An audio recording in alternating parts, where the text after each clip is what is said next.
engine design. The dilemma follows Ronnie, played by Vince Vaughn, and Nick, played by Kevin James, best friends and business partners finally about to catch their big break.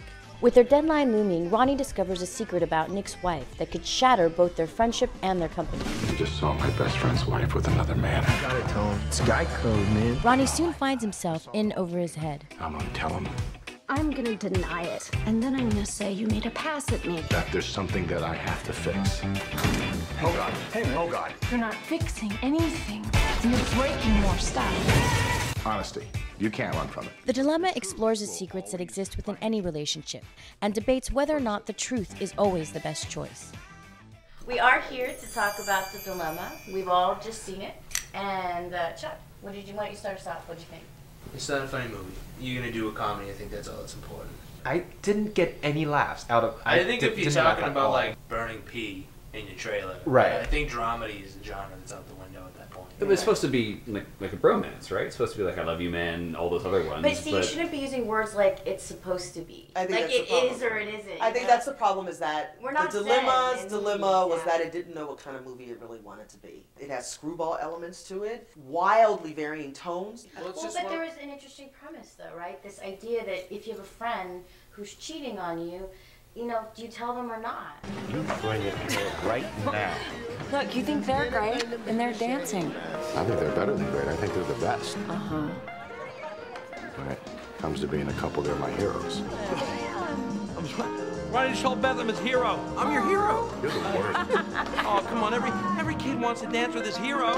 Bring it up in. People don't let's do it. I personally thought the premise was excellent. Do you want to know if your partner's cheating on you or not? The premise isn't bad in the end. I mean, you know, how do you deal with your life's conflicting loyalties? Because like you tell your friend, and his life just goes into the toilet. If you don't tell him, yours does instead. So you're supposed to sort of go down that rabbit hole with Vince Vaughn as he sort of beats himself up. I think that there is a sense of the film like always being like one note throughout. There are other aspects we can talk about that might be a little bit more pleasant. Maybe casting, James? Casting. Pleasant, maybe? It makes me a little bit sad to see Vince Vaughn as like the elder statesman. You know, he's supposed to be your Avuncular, one as with it the were. moral. a little bit, right? Right, starting to look like Orson Welles. Especially Vince Vaughn's character is just so pompous and self-righteous. I was thinking to myself, you have no right to be yelling throughout this entire movie because you yourself is pretty fucked. I would agree. I think it's taken in too many different directions. You don't actually care enough about any sort of single relationship. You don't care enough about any single character dynamic because it's just going blithely off in all directions and you can't keep up. I want like swingers Vince Vaughn. I want like dodgeball Vince Vaughn. I want Even Dodgeball Vince Vaughn would be Wedding better than Crashers, Vince Vaughn. Wedding Yeah. Crashers That Vince is Vaughn. that's right? perfect. There we Just go. like Yeah. unspooling shit off the top of his head and you can't keep up. Oh, God. Hey, man. Oh, God. You know who like surprisingly good in the end? Channing Tatum. Oh! The pretty boy. I mean, okay, like obviously, like too pretty to be sort of taken seriously No, or anything, he was- right? But I- He's got a role that fits him. He's great in Stop Loss. The reason that you cast people like Kevin James and Vince Vaughn is because there's a certain history and that goes along with the kinds of roles that they've played, and we come to expect funny. That's the directing. That's not his fault. I'm a visionary, I'm a maverick, I'm a gunslinger, just like you. I got some serious ladywood here. I want to have sex with your words. I want to bang your brain.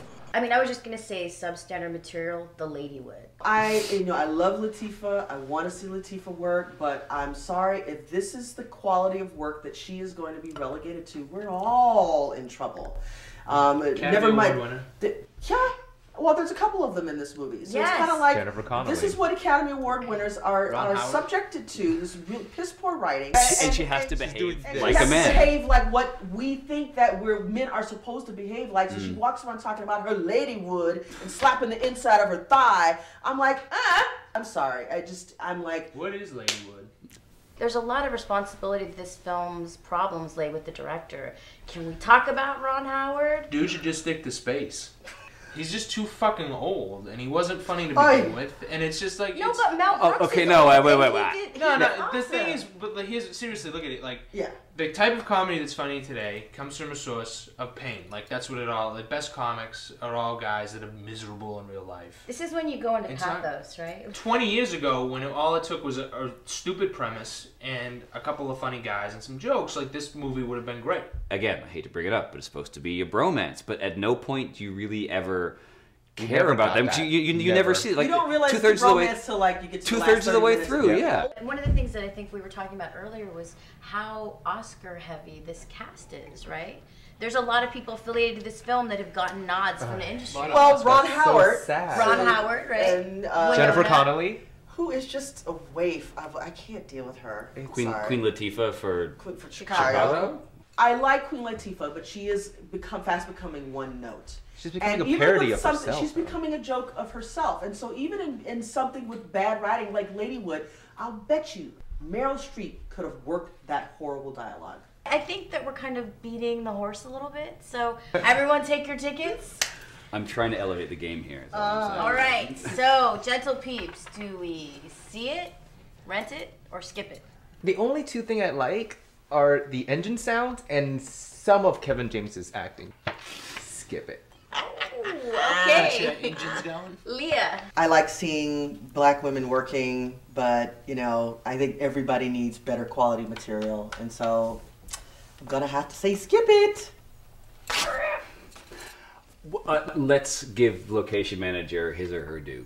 Right? Very pretty people in very pretty places, but in the end, it's pretty sterile. So, skip it.